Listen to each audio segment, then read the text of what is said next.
tak mengang lah.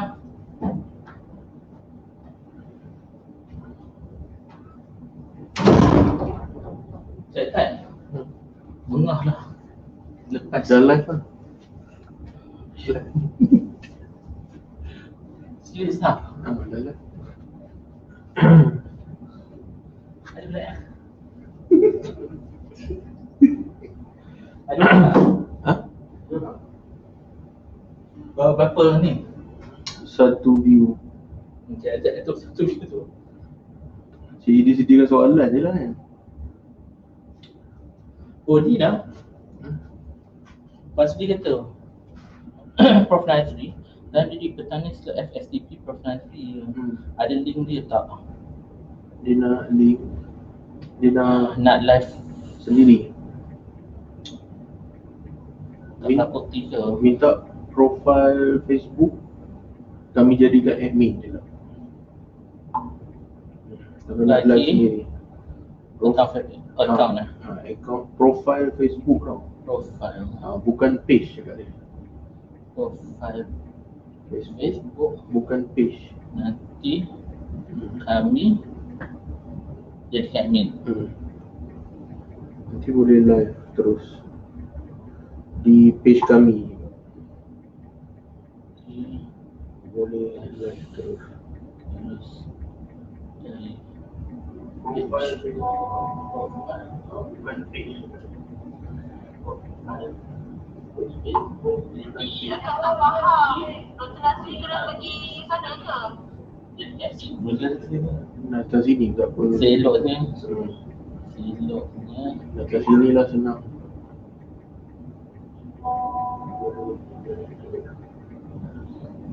Dia macam mana ni? Fahamkan akak ni. Tolong fahamkan akak ni. Siapa tu? Suli. Kak Suli. Akak tak faham. Dr. Nazri kena pergi sana ke?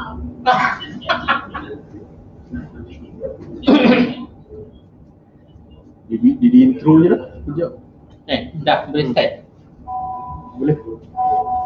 Kalau tak nampak dekat sini tak nampak ni Cak Zat. Sekejap.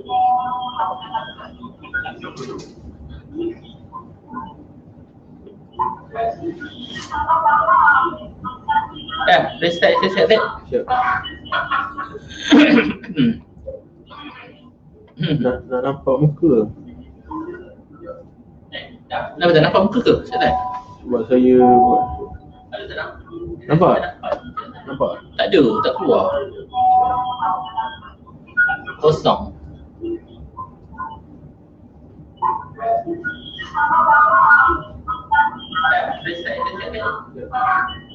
Dah ada lah.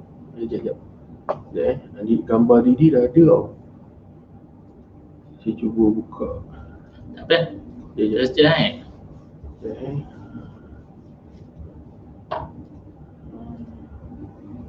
Ada? Ada juga. Tak apa dah. Terus dulu Cak Zat. Sekejap.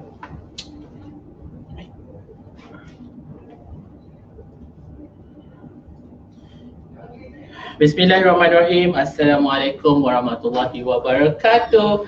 Dan salam sayangi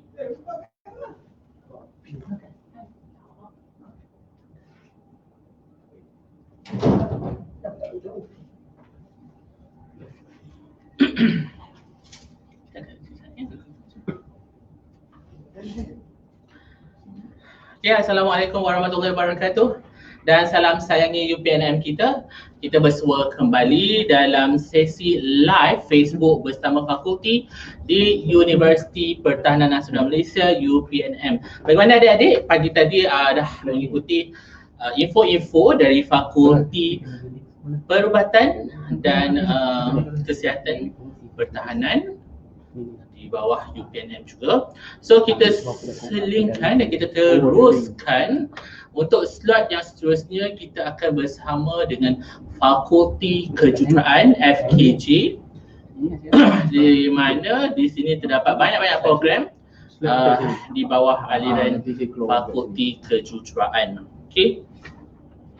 Ingin saya ingatkan sekali lagi, ingin saya kongsikan sekali lagi bahawa tarikh tutup untuk permohonan UPU online adalah pada esok hari 7 hari bulan April 2021 bersamaan hari Rabu, dan pastikan anda membuat pilihan yang tepat, dan pastinya pilihan nombor 1 iaitu UPNM tetap di hati. Okey, tanpa melengahkan masa lagi, kita teruskan slot kita yang seterusnya bersama fakulti FKJ, Fakulti Kejuruteraan Universiti Pertahanan Nasional Malaysia. Saya dengan suka citanya menjemput Encik Syarizal Mansur, iaitu penolong pendaftar kanan dari Fakulti Kejuruteraan. Dipersilakan Cik Syah.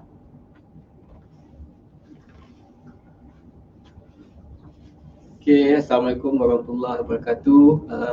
Salam sejahtera kepada tuan-tuan perempuan, adik-adik yang menyaksikan FB Live promosi bagi bahagian perusahaan akademik. Saya juga ingin mengucapkan ribuan terima kasih juga kepada BPA kerana memberi peluang kepada Fakulti Kejuruteraan untuk menjelaskan, menerangkan berkenaan dengan sedikit berkenaan dengan Fakulti Kejuruteraan yang menawarkan program-program yang saya akan sebutkan nanti. Okay, next.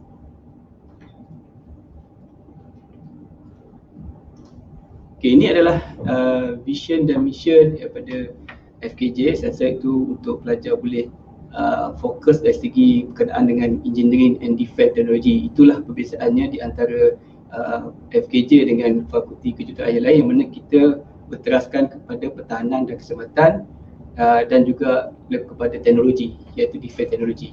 Sama juga dengan misi Fakulti Engineering Committed Excellence Serving the nation as a premier engineering faculty for leadership and professional development, knowledge generation, dissemination and application in engineering and defense technology.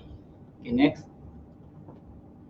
Okay, di Fakulti Kejuruteraan, ketuanya adalah dekan yang mana diketuai oleh Colonel Profesor Madya Dr. Khairul Amali bin Ahmad Bersara. Next. Dan beliau dibantu oleh 2 timbalan dekan. Yang pertamanya timbalan dekan akademik dan pra-siswazah, iaitu Profesor Madya Dr. Muhammad Taufik bin Yusuf Ilyas Tajuddin, dan bagi timbalan dekan pendidikan dan juga pasca siswazah, iaitu Kapten Profesor Madya GSIR Dr. Neza Ismail Bersara. Next. Okey, bagi pelajar-pelajar, mereka akan berada di jabatan-jabatan tertentu, yang mana untuk FKJ kita mempunyai 4 jabatan. Yang pertamanya ialah daripada Jabatan Civil Engineering yang diketuai oleh Dr. Nodila binti Ahmad, dan Mechanical Engineering diketuai oleh Profesor Madya IR Dr. Muhammad Rosmin bin Abdul Rahman. Electrical dan Electronic Engineering diketuai Dr. Asno Mazluan bin Ishak, dan yang terakhir Aeronautic dan Aviation Engineering diketuai oleh Lieutenant Colonel Associate Professor IR Khalid bin Abdul Jalil TUDM retired. Okay, next. Okay, ini bagi pelajar-pelajar yang asasi yang berada di UPNM, mereka bolehlah kalau rasa nak buat tinjauan bila mereka ingin memohon Fakulti Kejuruteraan nanti. Kita ada 2 office di tingkat 7 dan tingkat 8, di mana tingkat 8 dan tingkat pentadbiran di Bangunan Bestari, dan tingkat 7 ialah tempat bagi pelajar-pelajar berurusan berkenaan dengan hal ehwal akademik, iaitu di tingkat 7. Okey. Untuk kemasukan ke FKJ, kita tahu bahawa permohonan pelajar ialah melalui secara UPU online. Jadi ada 4 cara-cara untuk pelajar memasuki Fakulti Kejuruteraan bagi mengikuti program Sarjana Muda Kejuruteraan. Yang pertamanya adalah daripada asasi daripada luar. Yang keduanya adalah daripada program-program diploma yang di luar sana, dan juga daripada pelajar-pelajar dari STPM dan STAM, dan yang terakhir adalah asasi UPNM ini sendiri, iaitu feeder asasi yang mengikuti kejuruteraan dan teknologi di UPNM. Next. Okey, tadi saya ceritakan sebaringkas berkaitan dengan carta agunasi Fakulti Kejuruteraan, supaya tuan-tuan dan puan-puan sedia maklum berkenaan dengan pentadbiran yang akan memacu dan juga membantu tuan-tuan dan puan dalam bidang perkara hal-hal akademik. So ini adalah program-program yang kami tawarkan di FKJ. Terdapat 3 program yang kami tawarkan, iaitu Sarjana Muda Kejuruteraan Awam ZK01, Sarjana Muda Kejuruteraan Mechanical ZK08, dan yang terakhir ni adalah Sarjana Muda Kejuruteraan Elektrik dan Elektronik dengan Kepujian ZK23. So ingat, kita ada 3 program ini yang ditawarkan dalam UPU. Jadi para pelajar boleh pilih dan lihat program ZK01, ZK08 dan ZK23. Jangan pilih universiti lain, pilih UPNM sebagai pilihan utama, dan juga pilih FKJ sebagai pilihan utama juga. Okey, untuk maklumat adik-adik atau tuan-tuan dan puan, untuk program-program di FKJ ni, kita ada badan yang menilai supaya memastikan program yang ditawarkan di FKJ setara dan berkualiti, yang mana kita ada badan tertentu iaitu EAC. EAC akan memantau dan akan memastikan program-program engineering setara dengan program-program yang ditawarkan oleh universiti lain, universiti swasta di luar dan dalam negara. Dan mana bila kita mendapat perintah akreditasi EAC, maka MQA pun telah mengiktiraf, maka IM pun telah mengiktiraf, dan GPA pun mengiktiraf. Jadi maksudnya tuan-tuan dan puan-puan adik-adik jangan risau, program UPNM kalau nak masuk sektor awam, tekan kat GPA, memang akan ada program-program ni, iaitu ZK01, ZK08, ZK2. Maksudnya sini bagi mereka nak bekerja dalam sektor kerajaan awam, tak perlu risau sebab program ni telah pun diiktiraf oleh GPA. Next. Okey, dari segi kita kata total credit required untuk graduation, untuk pelajar-pelajar yang mengikuti program Sarjana Muda Kejuruteraan, untuk pelajar bergraduat mesti habiskan dia punya kreditnya sebanyak 140 kredit. Yang mana kalau kita tengok pecahan kat sini, saya ambil secara umum dia ZK01. Universiti core courses ni ialah kursus-kursus yang ditawarkan oleh UPNM, kursus-kursus umum.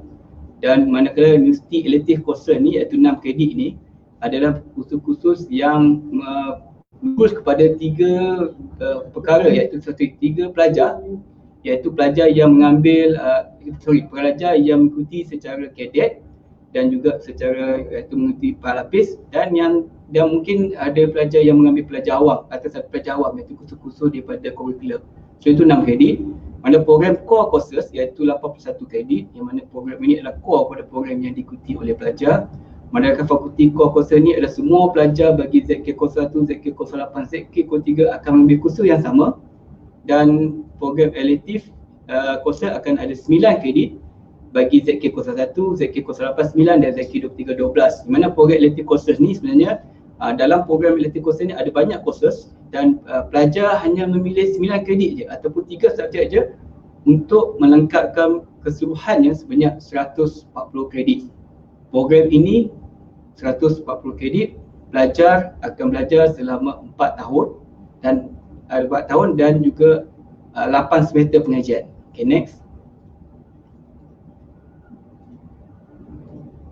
Okay, saya akan pergi pada sampel bagi struktur Bachelor of Mechanical Engineering ataupun Sarjana Muda Kejuruteraan Awam.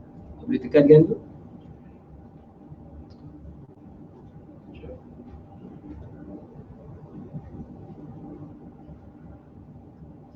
Kau tekan je tak? Lambat sikit Sekejap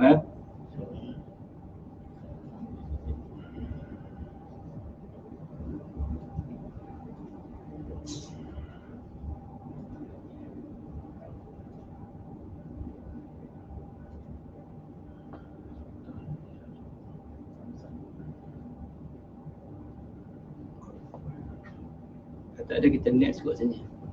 Boleh? Okay, ada sikit masalah teknikal tadi, tapi tak apa.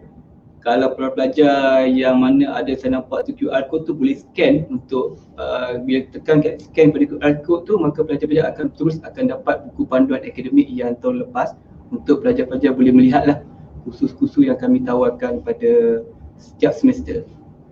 Okey, ini kita lihat pada sinopsis dan peluang kerjaya. Okey, kita pergi kepada program yang ZK01 dulu. Kan? Tidak? Boleh?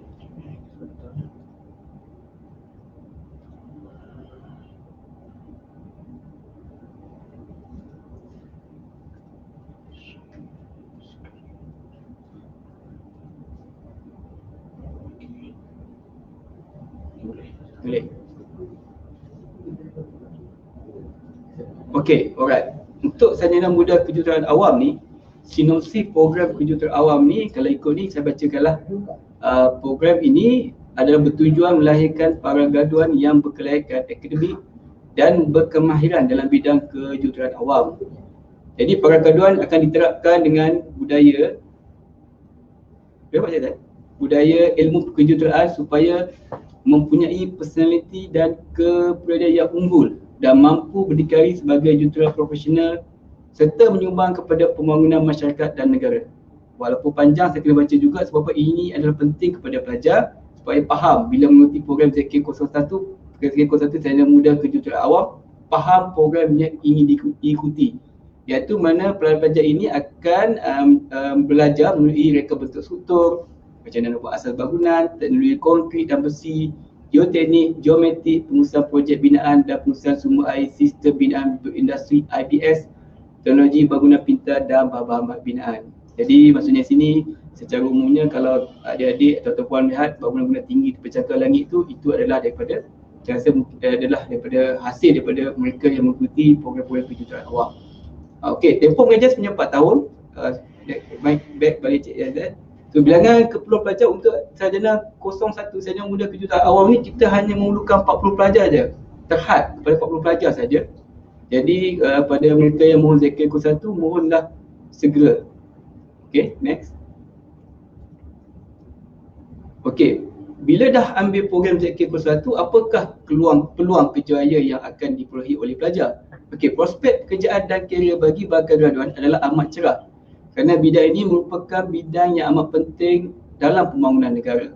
Graduan ijazah kejuruteraan awam boleh memilih untuk menjadi jurutera awam dan struktur, jurutera geoteknik, jurutera tapak bina, pembekal pakar dan ahli akademik di agensi kerajaan dan swasta. Kalau tuan-tuan adik-adik dengar jurutera di JKR, GPS tu banyaklah peluang-peluang kerjaya yang bila adik-adik mengambil sarjana muda kejuruteraan awam. Okay, next. Okay, ini bagi sinopsis bagi mereka yang mengambil sarjana muda kejuruteraan mekanikal ZK08. Objektif program ini adalah bertujuan melahirkan tenaga mahir di peringkat ikhtisas serta mempunyai semangat profesionalisme dan pengetahuan asas yang kukuh dalam bidang kejuruteraan mekanikal. Struktur curriculum dibentuk agar para graduan mempunyai kebolehan serta kepakaran menganalisa, mereka bentuk dan menghasilkan produk serta mampu mengadaptasi perubahan sektor pekerjaan yang bakal ditemui dalam kejuruteraan mekanikal. Tempoh mengajar tetap sama 4 tahun. Untuk program ZK08 ni kita memerlukan lebih kurang dalam 80 pelajar. Jadi saya mohon kepada para pelajar boleh mohon untuk ZK08 di mana kuotanya adalah 80 pelajar saja. Okay, next. Okey, bila dah ambil ZK08 bagaimana dari segi peluang kerjaya? Okey, para graduan bagi ZK08 mempunyai prospek pekerjaan yang meluas di sektor awam dan swasta iaitu industri pembuatan, pengeluaran, instansi penggunaan dan pendidikan. Antara bidang yang berkaitan adalah mungkin akan jadi mekanikal, automatic harbor, aliran pendalih, pembangunan, produk-produk kejuruteraan dan produk pintar smart produk yang mengintegrasikan pengetahuan elektronik, microprocessor dan sistem kawalan dan aero. Next. Ini adalah salah satu lagi peluang kerjaya pada pelajar iaitu akan menjadi jurutera mekanikal, jurutera pembuatan, jurutera otomotif, jurutera penyelenggaraan, jurutera kualiti, pengurus kejuruteraan, perunding kejuruteraan mekanikal, jurutera servis mekanikal. Okay, next. Okay, ini adalah program terakhir iaitu sarjana muda kejuruteraan elektrik dan elektronik dengan kepujian ZK23. Okay, pelajar akan program ini adalah pelajar program ini yang merangkumi aplikasi praktikal prinsip fizikal dan teknologi elektrik, sains bahan, elektronik dan sebagainya untuk pemanasan, percayaan, pacuan industri, robotik, radio dan komunikasi serta komputer untuk memproses informasi dan kawalan. Jurutera elektrik dan elektronik boleh ditemui dalam setiap bidang industri dan perniagaan. Tempoh pengajian tetap 4 tahun. Keperluan pelajar memerlukan 80 orang pelajar. Next. Okey, sambungan lagi. Pelajar juga akan mempelajari analisis lita, elektronik, mikroelektronik, elektronik kuasa, mesin elektronik dan pacuan, sistem kuasa, sistem kawalan kejuruteraan voltan tinggi, penggunaan tenaga, komputer dan reka bentuk, digital dan komunikasi, analog dan digital perprosesaan isyarat dan image, robotik serta automasi industri. Next. Okay, peluang kerjaya kalau dinyatakan di dalam slide ni ialah pertamanya pelajar akan menjadi pembekal dan penghasilan tenaga elektrik TND dan IPP, sistem komunikasi dan kawalan TM Selcom Mazis. Kalau pakai telefon tu itulah perkara yang tuan-tuan pun akan berceburi berkaitan dengan antena, berkaitan dengan wireless semua. Pembuatan komponen dan alatan teknik saya sebutkan tadi, pendidikan dan penggunaan siri MIMOS University TNBR, komputer dan kawalan IBM, perundingan dan pembinaan firma perundingan, pengajian latihan Universiti Bertindak boleh, juruterang aplikasi, hujan dan elektrik dan elektronik. Next. Okey, di FKJ tidak sah kalau pelajar-pelajarnya perlu ada latihan hands on. Jadi bila ada perlu latihan hands on, kita memerlukan makmal untuk pelajar-pelajar bagi melaksanakan aktiviti makmal bagi tujuan PNP.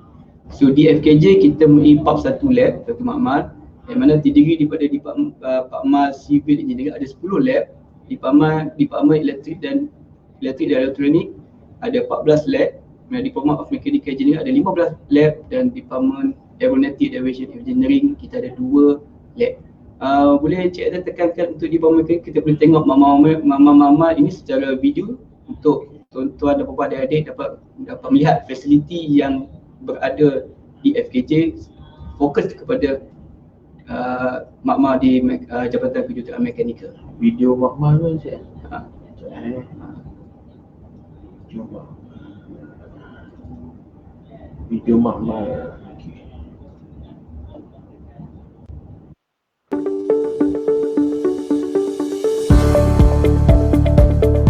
Share kita keluar ada keluar itu tahu dia dekat di school tadi itu keluar dekat di school keluar dia kalau cik sana jadi kau tadi dah sampai keluar itu ni Facebook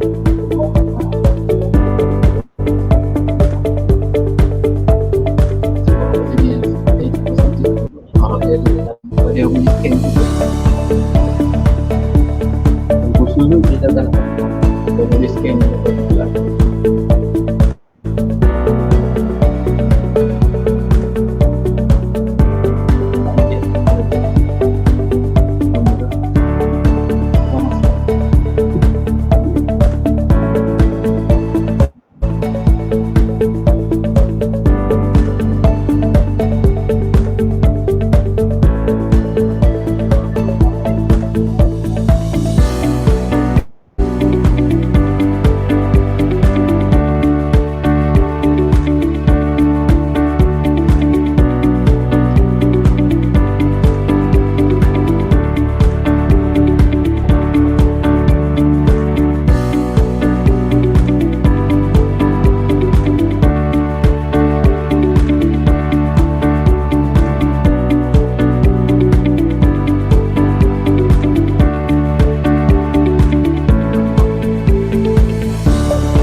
Okay, 1, 2, 3. Okay. Okey adik-adik, tuan-tuan dan puan, bila saya dah tunjukkan video berkenaan dengan peralatan-peralatan makmal yang fokus pada untuk peralatan makmal mekanikal. Ada banyak lagi peralatan-peralatan yang kalau adik-adik tuan-tuan lihat tu dia bentuk civil engineering dan elektroniknya department ni. Untuk maklumat tuan-tuan, kita di FKJ sentiasa menyediakan keperluan peralatan-peralatan yang terbaru. Dalam rancangan Malaysia ke-11 ni banyak kita telah membeli peralatan-peralatan bagi tujuan PNP, pengajaran dan juga pendidikan, dan juga untuk pelajar dapat menggunakan peralatan yang terbaru bagi tujuan untuk pengajian di UPNM. Justru itu FKJ memang menyahut usaha daripada kerajaan, iaitu pelajar-pelajar mesti didedahkan dengan peralatan-peralatan terkini yang terbaru sesuai dengan IR 4.0, Industry Relation 4.0. Okay, next. Okay, sebagai FKJ kami sentiasa memastikan pelajar iaitu sebagai customer kami mendapat segala informasi yang terkini berkaitan dengan perkara-perkara yang berlaku di UPNM dan juga di FKJ, supaya kita tidak mahu pelajar-pelajar yang belajar di FKJ ini ada miscommunication dalam bidang PNP. Yang pertamanya kita ada Facebook untuk Fakulti Kejuruteraan UPNM untuk kita uploadkan segala aktiviti yang berlaku di FKJ supaya pelajar dapat melihat, pelajar dapat bersama-sama dengan kami dalam Facebook ni untuk menyaksikan kejayaan-kejayaan pelajar dan juga staf di Facebook FKJ yang telah pun banyak mencurahkan bakti dan perkara yang berkaitan dengan promosi seperti mana promosi yang kita laksanakan pada tengah hari ini. So untuk Facebook PMM FKJ ni adalah Facebook yang memang kami bagi ruang kepada pelajar untuk persatuan mahasiswa fakulti untuk mereka dapat berdiskusi sesama sendiri bagaimana untuk mereka untuk bersama-sama dalam melaksanakan satu pasukan dan juga aktiviti yang berkaitan dengan nilai tambah kepada program yang mereka ikuti. Dan kami juga ada Telegram student untuk FKJ UPNM untuk kami sampaikan segala perkara-perkara yang berkaitan dengan akademik, berkaitan dengan haiwan pelajar, berkaitan dengan dari segi sumbangan ataupun dari segi penajaan. Semuanya supaya kami ingin memastikan pelajar FKJ yang berada di UPNM ini adalah yang pertama mendapat informasi, mendapatkan perkara yang terbaik daripada UPNM. Maksudnya di sini ialah Telegram ini adalah satu informasi, satu komunikasi yang paling pantas untuk kami berurusan dan berkomunikasi dengan pelajar. Dan sebenarnya adalah website FKJ Fakulti Kejuruteraan untuk pada pelajar, ibu bapa atau adik-adik yang mungkin nak tahu lebih lanjut, bolehlah melawat Fakulti Kejuruteraan, website Fakulti Kejuruteraan untuk melihat lagi staf-staf dia, pensyarah-pensyarahnya, dan bagi mereka yang mungkin menyambung pengajian pun secara master pun boleh gunakan website FKJ untuk mencari bidang-bidang untuk menyambung pengajian secara master dan juga pendidikan di FKJ. Okay, Facebook alumni FKJ ni adalah Facebook yang kami wujudkan untuk kami dapat juga berdiskusi dengan alumni, yang mana alumni yang penting supaya mereka adalah macam duta pada kami, yang mana kami memohon pandangan daripada mereka berkenaan kursus-kursus yang terkini yang perlu ada dalam FKJ supaya pelajar-pelajar dan alumni ni mendapat dapat menyalurkan segala input yang untuk kepada kami untuk kami nama baik program-program yang sedia ada. Next. Baik, kita pergi kepada student activity sebab saya tahu tuan-tuan dan puan dan adik semua mungkin apabila kita belajar kita tak semestinya memberi tumpuan sepenuhnya untuk belajar saja. Maka pada sama kita mesti ada dari segi kemahiran insaniah. Tadi kita tidak fokus dari segi psikomotor kan, kita pergi pada kemahiran insaniah untuk belajar dan untuk mereka mendapatkan pengalaman dan untuk mereka menjadi seorang pemimpin, iaitu dengan sesuai dengan tagline FKJ kita panggil student leader of character. Okay, ini adalah salah satu sebagai aktiviti di FKJ, iaitu pertama kita ada buat webinar untuk cara-cara untuk tip praktikal belajar di UPNM dan juga kita ada live sharing untuk mereka yang ingin untuk keperluan-keperluan industri yang mana mungkin pelajar ingin tahu apakah keperluan-keperluan yang perlu ada sebagai mereka sebagai pelajar untuk industri dapat memberikan sesuatu input untuk mereka lebih berdaya saing, bersedia untuk mereka melangkah keluar sebagai seorang graduan dan juga pekerja nanti. Dan ini kalau tengok situ ada UPNM GE tertinggi di Malaysia. Ya betul, saya tak nafikan memang UPNM adalah tertinggi di Malaysia. Dan bagi FKJ memang kami memang dimaklumkan oleh bahagian apa bahawa bagi pelajar-pelajar fakulti kejuruteraan memang tak ada masalah untuk kerja, keluar saja memang dah ada kerja sebab FKJ ataupun student daripada fakulti kejuruteraan ni dengan elemennya dari segi kepimpinannya dengan auranya, bila orang nampak FKJ daripada UPNM, dia orang nampak pelajar ni ada aura dari segi defense, maka banyak syarikat-syarikat memang mencari graduan daripada FKJ. Okay, next. Okey, ini adalah aktiviti lab yang dibuat. Kalau adik-adik melihat tu ada student tengah buat jerukur tu, kita daripada program civil engineering, mereka telah buat ukur tanah untuk untuk kejuruteraan awam. Yang sebelah tu untuk tengok power dari EE. Lepas tu dari saudara ni pelajar yang tengah pakai baju macam kot tu, macam makmal tu, mereka tengah buat uji kaji dari segi beri makmal bahan. Okay, next. Dan ini adalah sambungan aktiviti pelajar. Mereka menggunakan pembelajaran iaitu drone. Lepas tu dia menggunakan dari segi robotik untuk buat robot. Ini itu dia buat. Kalau tuan-tuan lihat tu, adik-adik semua lihat tu, itulah aktiviti yang bagi program-program sarjana muda kejuruteraan elektrik dan elektronik. Okey, bila pelajar-pelajar semua dah saya dah cerita pasal akademik, saya dah cerita semasa berada di kampus atau akan beri aktiviti HEPA, seperti ada aktiviti student tadi dan juga aktiviti lab. Bila dah cukup 140 kredit selama tempoh 4 tahun 8 semester, maka tuan-tuan akan bergraduat. Jadi saya tekan kepada sini, pelajar-pelajar kena target bila masuk FKJ, kena target untuk pastikan bahawa tuan-tuan puan dapat GOT, graduate on time dalam tempoh 4 tahun. Jadi bila dah selesai, maka itulah salah satu daripada pelajar-pelajar kerja yang telah bergraduat dan banyak memenangi anugerah-anugerah yang telah diperolehi semasa convocations. Okay, next. Okay, ini adalah slide saya yang terakhir lah. Jadi seperti biasa saya bahagian pusat akademik, daripada saudara Didi tadi pun selalu menyebut jangan lupa memilih UPNM sebagai pilihan pertama. So saya ulang sekali lagi, pilihlah program FKJ sebagai pilihan pertama juga, iaitu program sarjana muda. Okay, next. Program yang kami tawarkan ialah program pertama tu sarjana muda kejuruteraan awam ZK01, sarjana muda kejuruteraan mekanikal ZK08, muda kejuruteraan elektrik dan elektronik dengan pujian ZK23. Jadi para pelajar kalau nampak dekat sini, tolong scan tu maksudnya scan tangkap dan angkat gambar dekat handphone supaya senang nanti adik-adik, tuan-tuan puan untuk pilih program yang di dalam UPU nanti. Okey, dan juga seperti saya tunjukkan tadi berkaitan dengan makmal. Jadi jangan ragu-ragu, FKJ walaupun kami adalah universiti yang ke-20 butik, tapi kami butik dan special kerana kami mempunyai pembelajaran dan kelas makmal yang kondusif. Yang mana saya telah tunjukkan tadi video itu dan sebagai buktinya. Dan percayalah bahawa tenaga pengajar yang ada di FKJ ini adalah seorang pelajar pensyarah yang berprofesional tinggi. Jadi saya minta Cik Aizat tunjukkan video alumni FKJ.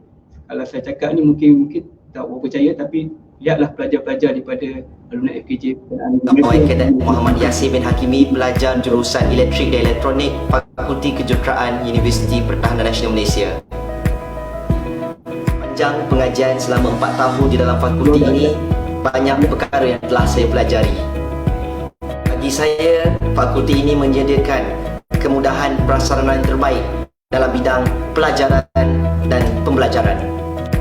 Sepanjang tempoh pengajian di sini, saya bukan sahaja belajar berkenaan dengan ilmu akademik, tetapi juga belajar untuk menjadi seorang yang lebih baik dan insya-Allah lebih berjaya pada masa hadapan selari dengan motto ataupun ciri leaders of character.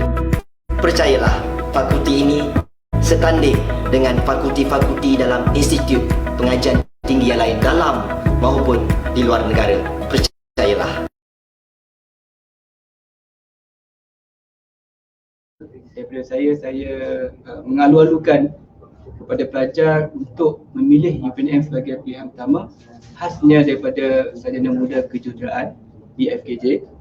Dan percayalah bahawa FKJ UPNM punya fasiliti yang terbaik untuk kami berikan dari segi PNP pada pelajar, dan kami sebagai FKJ beriltizam untuk memastikan tuan-tuan dan puan-puan, adik-adik menjadi seorang jurutera profesional dan menjadi graduan yang terbaik. Percayalah, pilih UPNM sebagai pilihan pertama. Cik Syah, soalan. Okey, soalan untuk Fakulti Kejuruteraan. Okey, boleh tak menjelaskan untuk program penerbangan, adakah masih ditawarkan ataupun tidak? Untuk makluman tuan-tuan dan puan, untuk program penerbangan kita buat setakat ni tidak tahu lagi, disebabkan oleh daripada penaja daripada TUDM menyatakan bahawa hanya untuk kohort yang pertama dan kedua sahaja. Jadi memang kita tak tahulah untuk bagi untuk program penerbangan pada tahun ini. Tahun ini tak ada. So untuk kita kembali semula kepada requirement. Kalau ikutkan untuk lepasan STPM Startup, berapakah syarat CGPA requirement? Okey, Dan point saja. Sekurang-kurangnya band berapa? Band tu kan?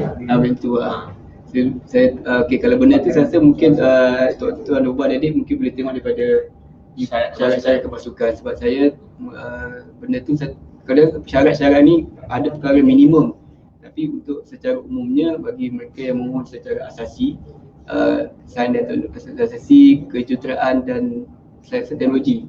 Okey, kebanyakannya kita ambil 3A ke atas. 3A ke atas yang mana mereka ni mesti mendapat terbaiklah untuk math dan unmath. A maksudnya itulah. Okay. Kalau dari segi aliran SPM, bagaimana aliran SPM? Aliran SPM tu yang saya masukkan tadi. Aliran kalau kita fokuskan kepada yang beraliran sains saja. Ya, kita fokus hanya untuk aliran sains saja. Kalau maksudnya kalau dia belajar sastra tu sastra kita tak tawarkan lah, cuma dia boleh pergi kepada pengurusan dan strategi. Ya, betul. Okay. Itu saja Cik Syah. Okay, Saya terakhir ni. Terima kasih kepada BPA. Kita sama. Nasihat terakhir ke? Tak ada. Pesanan terakhir sebab esok dah tutup dah untuk permohonan terakhir ni. Pesanan terakhir saya kepada Pilihan pelajar, nombor berapa kita nak letak tu Cik Syah? pilihan pertama iaitu pilihan pertama lah, sebab apa, kita seperti mana yang dimaklumkan oleh saya bersama dengan bahagian BPA sebelum ni untuk pergi peringkat fakulti, kita akan buat sorting untuk mereka yang memohon pilihan satu dan pilihan kedua saja. Jadi kalau mereka pilih pilihan 3, 4 memang tak akan ada nama dalam data kita lah.